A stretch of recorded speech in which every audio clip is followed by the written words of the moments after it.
bonsoir à tous. J'ai mis une première slide pour un peu rebondir sur ce qu'a dit Nicolas juste avant, c'est-à-dire qu'effectivement le projet, donc c'est un concours qu'on a gagné, un concours de maîtrise d'œuvre qu'on a gagné pour la ville de Paris. Donc c'était effectivement le premier équipement aquatique sur lequel on répondait pour la ville de Paris et qui avait des intentions très fortes dès la phase de mise au point du programme. Et c'est vrai que c'est ce que tu as dit tout à l'heure, c'est-à-dire que le label, notamment Biodiversity, il est multipolaire, c'est-à-dire qu'il concerne les architectes, évidemment. Enfin, et quand je dis les architectes, il faut que j'arrête de dire les architectes, toute l'équipe de maîtrise d'œuvre, et justement j'en parlerai après, mais aussi et surtout le maître d'ouvrage. Et c'est vrai que là, sur ce projet-là, on savait dès le début dans quoi on s'embarquait, quoi. Et que ce ne serait pas forcément très facile. Et donc on avait des labels, enfin des niveaux de certification, parce qu'on a parlé, ce soir on parle du label Biodiversity, mais le projet de la piscine, non seulement le label Biodiversité était visé, mais aussi la norme HQE pour les équipements sportifs, sur lequel la piscine est pour l'instant au niveau excellent. Je dis pour l'instant parce que ces labels-là sont challengés et à la fin du chantier, on aura de nouveau un audit comme on l'a fait à la fin des études pour s'assurer que les labels sont bien confirmés. On est au niveau A1 du pacte FIBois Île-de-France, donc qui promeut l'usage du bois, et puis le niveau 1 du label bâtiment biosourcé. Et la particularité de ce projet, parce que on fait à l'agence beaucoup d'équipements publics et à chaque fois, les maîtres d'ouvrage nous disent on veut absolument que le projet soit performant en termes d'approche énergétique et environnementale, mais sans qu'il soit labellisé. Parce qu'en fait, on se rend compte qu'effectivement, c'est un travail déjà qui coûte de l'argent et puis qui est très compliqué. Mais là, dès le départ, on savait que la piscine, quand on viendra la terminer à l'été prochain, elle obtiendra ces labels si l'entreprise fait bien les choses, mais a priori, c'est bien parti. Et puis comme c'est une piscine, et que les piscines sont des équipements qui sont très énergivores aussi, donc je ne vais pas m'étendre là-dessus, mais on avait aussi des contraintes énergétiques qui sont très compliquées, parce que c'est une piscine, par définition, c'est un équipement qui réclame beaucoup d'énergie pour son fonctionnement. Et donc là, on était challengé aussi sur cette quantité d'énergie qu'on aurait besoin pour faire tourner l'équipement. Donc, ça concerne le maître d'ouvrage, puisque c'est lui qui fait le programme et qui se dit, qui place le curseur pour dire voilà où on veut que le projet soit à son achèvement. Et puis après, c'est nous qui portons le projet dans son étude et dans sa réalisation aux côtés de l'entreprise. Et quand je dis nous, c'est pour ça que j'ai mis un peu cette slide-là. Ce soir, on est ensemble avec Camilia. Il y a Valentin Massu qui est présent aussi, qui fait partie de l'équipe de maîtrise d'œuvre. Mais c'est pour dire aussi que quand on travaille sur un projet comme ça, en fait, tous les métiers sont impliqués et concernés par cette obtention de label, parce que la biodiversité, elle touche à peu près tous les domaines de bâtiment. Et donc, on a évidemment, à côté de l'architecte, un paysagiste, donc Camilia est là ce soir. Il y a un bureau d'études généraliste, CET, un bureau d'études qui est plus spécifique sur les fluides aériens, donc CERO, sur la structure, Symbiotech pour le traitement d'eau, GDEco qui chapeaute l'économie, ITAC l'acoustique. Pourquoi l'acoustique ? On pourrait se dire que ce n'est pas très important, mais on est aussi challengé, notamment sur la partie chantier, sur les contraintes acoustiques qu'on va émettre pendant le chantier et qui ont un impact sur la biodiversité. Et enfin, Indigo, qui est donc représenté ce soir par Valentin, qui est un peu qui chapeaute toute cette partie-là et qui a fait en sorte que nous tous, on soit bien dans les clous pour répondre à tous ces labels. Ça concerne tout le monde. Je réagis aussi, parce que c'est le vécu d'aujourd'hui. Les jeudis sont les jours des réunions de chantier. Tout à l'heure, on a passé presque 1h30 à discuter du type de pavé qu'on allait mettre sur le parvis, parce que forcément, il y a le plan pluie de la ville de Paris qui doit faire en sorte qu'effectivement les eaux pluviales sont gérées à la parcelle. Et en fait, donc ça, c'est l'intention. Puis après, on passe à la réalisation et on se rend compte que ce n'est pas aussi simple que ça. C'est-à-dire qu'il faut trouver le bon élément. Et donc, en fait, on a besoin de tous les métiers pour arriver à faire en sorte que le projet tienne la route et répondre aux objectifs du maître d'ouvrage. Donc, ces objectifs, justement, ils sont... la labellisation a été indiquée dès le départ. Et puis après, il y avait des objectifs qui étaient sous-entendus dans le programme et qui sont issus justement de la prise en compte du programme du concours. J'en ai mis 5 ici. Je vais pas m'étendre dessus, mais c'était simplement pour dire aussi que la biodiversité, elle concerne la faune, la flore, mais si on élargit un tout petit peu plus le champ d'application, ça concerne aussi la manière, enfin en tout cas c'est comme ça que nous, Archi, équipe de maîtrise d'œuvre, on le prend aussi, ça concerne aussi la manière dont le bâtiment va trouver sa place en ville et avoir des interactions avec justement son environnement. L'environnement, je parle là du contexte. Et là, il nous était demandé quelques points précis, notamment, alors tout à l'heure on parlait de compensation quand on partait, par exemple quand on coupe un arbre, et parce qu'on est obligé de le faire, on doit compenser par tout un tas d'autres opérations. Là, au moins, la bonne nouvelle qu'on a eue sur ce projet-là, c'est qu'il n'y avait pas de compensation parce qu'on partait de tellement bas, je vais vous montrer les photos du site, qu'on n'avait pas à le faire. Mais on avait des contraintes sur justement le bâtiment creuset de biodiversité, donc les toits, on va en parler, la cour d'école. Donc tout ça a été clairement exprimé dans le programme. Donc ça, c'est pour situer la parcelle. Donc on est au nord du 18e arrondissement, là c'est le boulevard des Maréchaux, le cimetière Montmartre qui est donc juste de l'autre côté. La parcelle en question, donc c'est celle-ci, c'est un grand morceau urbain qui comprend, quand on a déposé le permis, c'était sur l'ensemble de la parcelle et pas seulement celle de la piscine qui est cerclée ici. Donc la piscine, elle donne sur la rue Béliard, qui est la rue ici, et elle a des voisins qui sont assez contraignants, parce qu'il y a une école élémentaire au nord et un grand TEP, un terrain d'éducation physique et sportive, au sud. Donc c'est une belle parcelle urbaine, mais relativement moyennement dense, parce que on a finalement... on a comme voisins des espaces libres, avec d'autres contraintes qui étaient celles de non-survol des grues, parce qu'il y a la cour de récréation de l'école, donc on avait des contraintes opérationnelles qui nous ont un petit peu compliqué la vie. Mais la parcelle en elle-même, donc c'était une ancienne, enfin c'est un site qui était occupé par des boxes de stationnement. Donc c'était du stockage de bagnoles. Alors il n'y en avait plus beaucoup, mais on voit sur ces images-là qu'en fait on est vraiment parti sur un... C'est pour ça qu'on a mis un site à reconquérir, c'est-à-dire qu'on avait une parcelle qui était totalement stérile, très très minérale, que minérale, qui était essentiellement donc, avec un immeuble en béton sur trois étages, donc, qui était un parking. On avait après des box, un petit garage ici, donc on avait aussi potentiellement des terres polluées. Donc on partait vraiment de très très loin. Et donc ça, c'est une vue intérieure des box de stationnement. Donc toutes les surfaces étaient imperméables. Et puis on n'était vraiment pas de végétaux, pas de vie. Ça, la deuxième image à droite, c'est la vue qu'on avait depuis le TEP. Donc le mur du fond, c'est la limite de notre parcelle depuis le terrain d'éducation physique et sportive.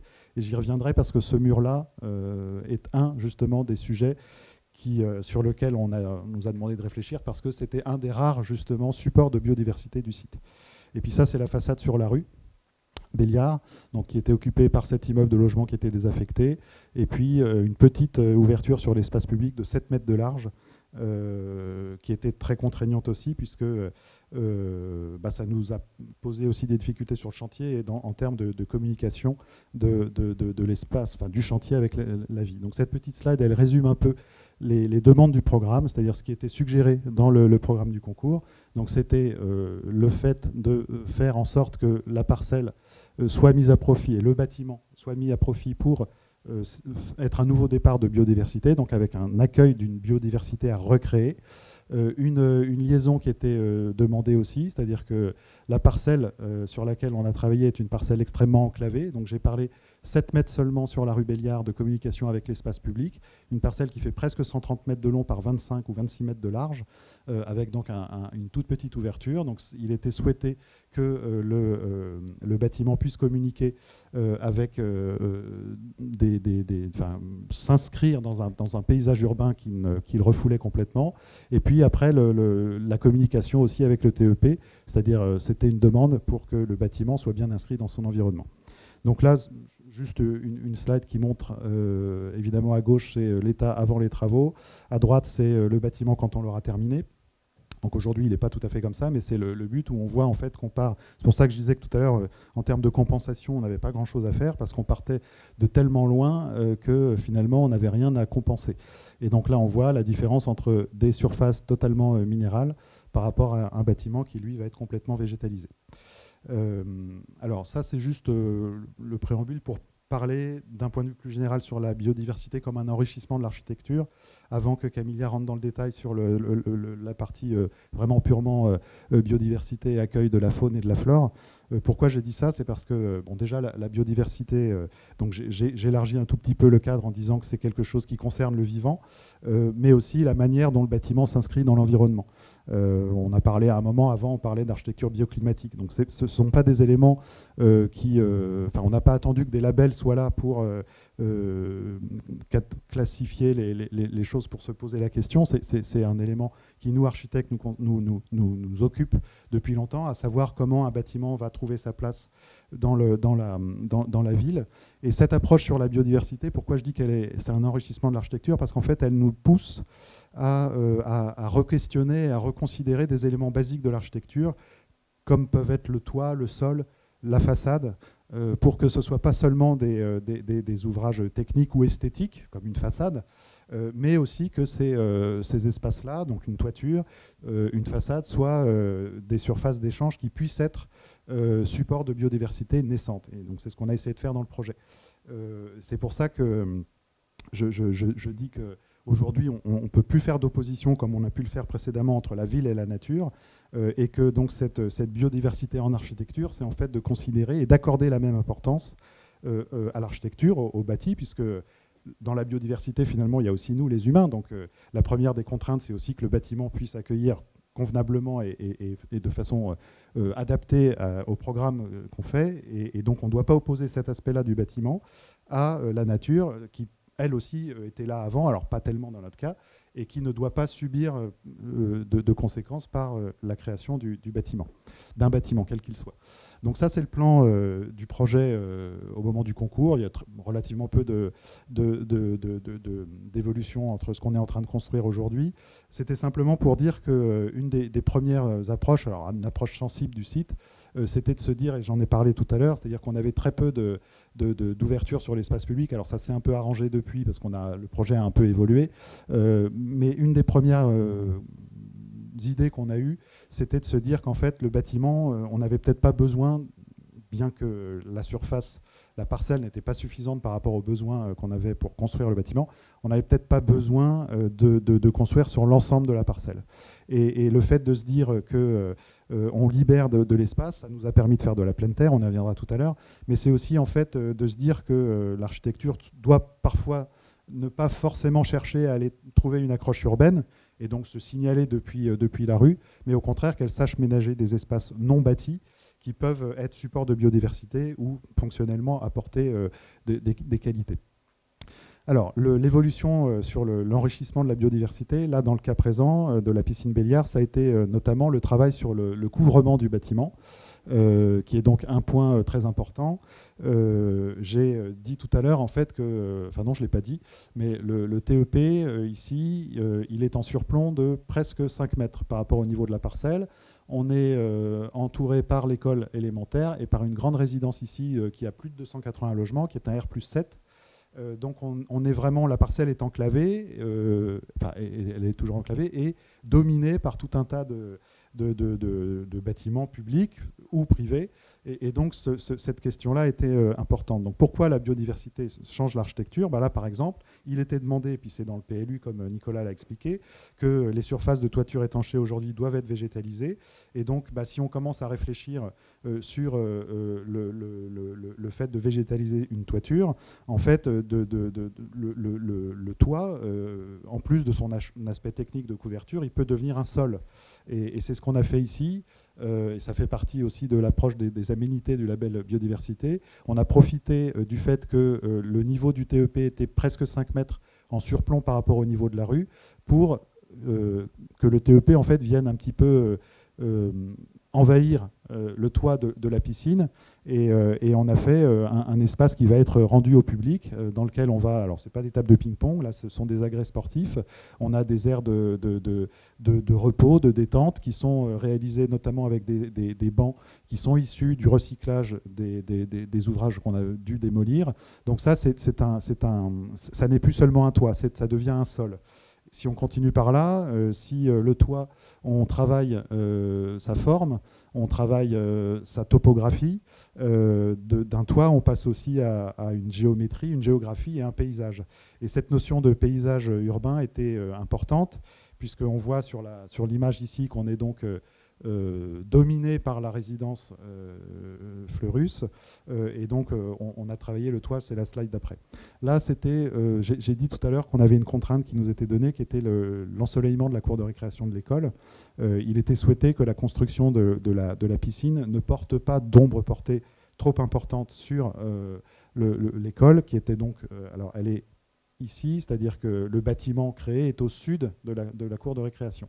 Et donc cette demande, ce souhait formulé dans le concours, dans le programme du concours, nous a fait prendre deux décisions. La première, c'était de se dire qu'on allait caler le niveau de la piscine, donc le niveau du niveau rez-de-chaussée, le niveau accessible au public, au même niveau que celui de la cour de récréation.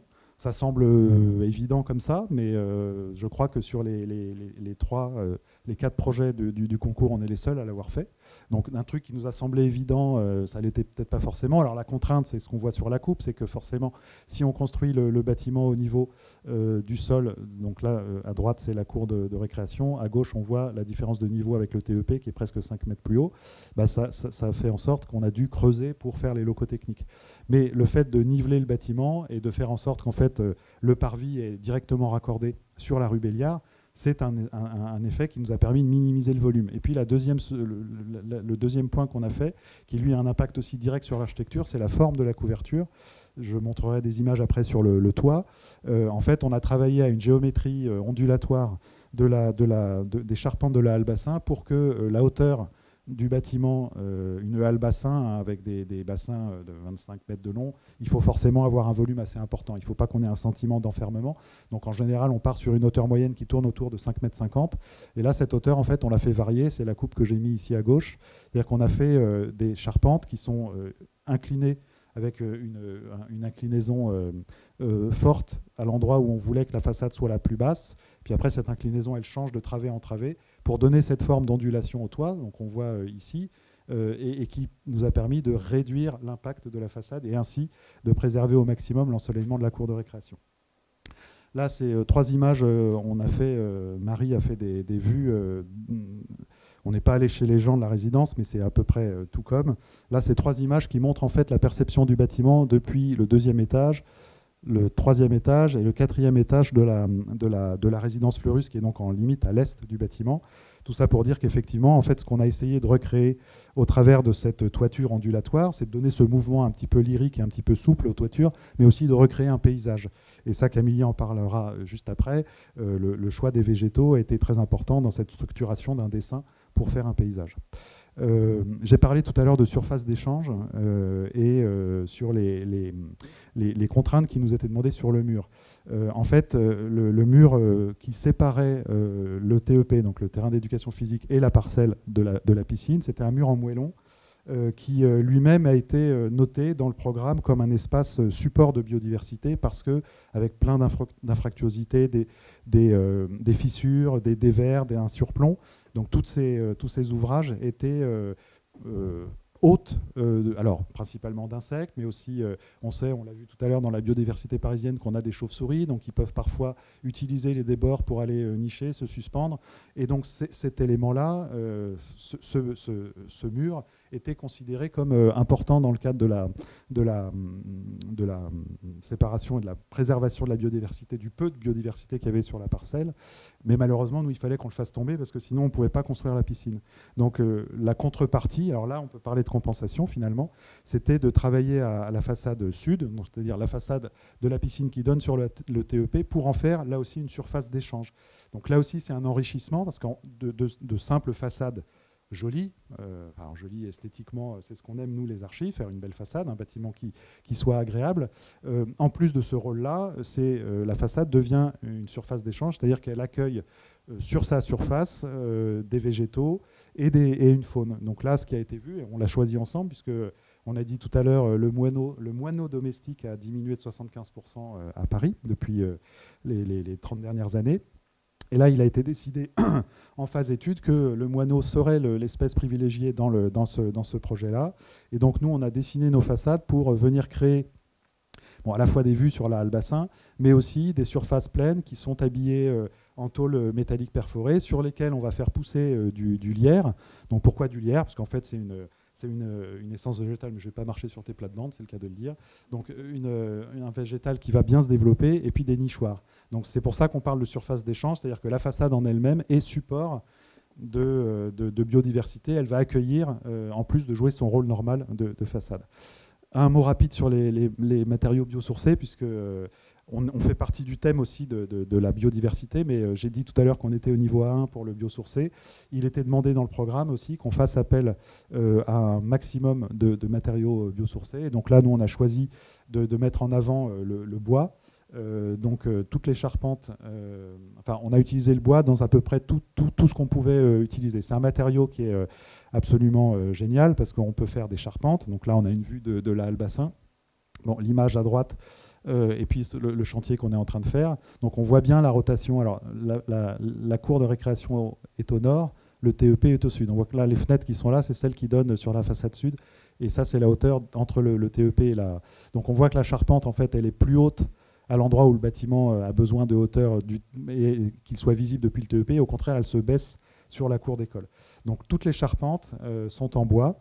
Donc mettre du bois dans un environnement humide avec une hygrométrie assez importante qui tourne autour de 70%, c'est possible, à condition de prendre les bonnes essences. Il y a 2 essences de résineux européens qui sont possibles, c'est le mélèze et le pin Douglas. Donc ici, on est parti sur un pin Douglas purgé d'aubier, c'est-à-dire qu'en fait, on garde que le cœur du bois et on enlève tout ce qui est autour.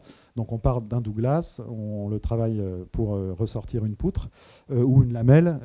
Et donc l'avantage de ce bois-là, c'est qu'il est naturellement durable, c'est-à-dire qu'il a les caractéristiques statiques, structurelles pour résister à l'humidité tout en gardant ses caractéristiques de solidité et de résistance à la traction et à la compression. Et donc bon, c'est des vues rapides. Là, on voit depuis la grue le mouvement des toitures avec le paysage qu'on a créé.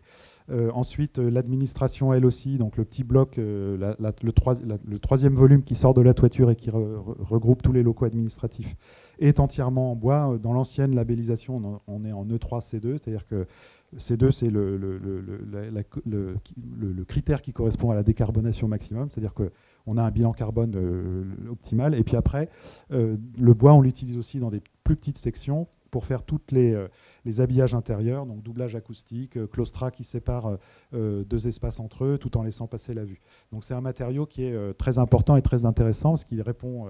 c'est un puits de carbone, hein, le carbone est stocké dans le bois et il n'est pas rendu, même en termes de recyclage. Et donc c'était important c'est un choix qu'on a fait sur la mise en avant de ce matériau-là.